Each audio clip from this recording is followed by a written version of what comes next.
My mother married my ex when I was 24.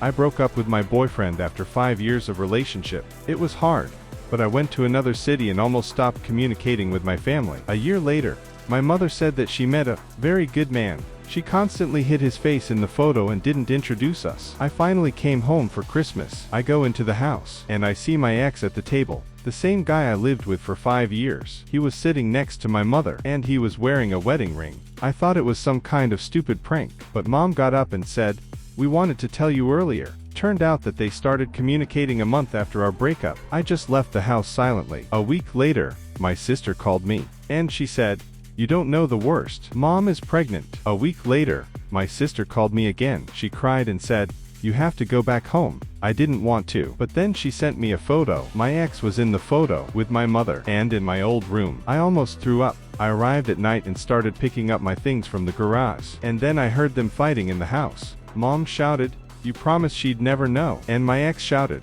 "I was with you before I broke up." At that moment, my eyes just darkened. It turned out, while I was living with him, he has already slept with my mother. I accidentally slammed the garage door. There was silence in the house. After a couple of seconds, the door opened. Mom looked at me and said, "That's not what you think." And my ex didn't even look guilty. He just said, "Honestly, it was boring with you." I threw a box at him and left. But the most disgusting thing happened later. A month later, Mom posted a post on Facebook with ultrasound photo and with the signature, "The new head of our family." I blocked the whole family, except for my sister, because it was she who later told me one more thing. The child could not be from him.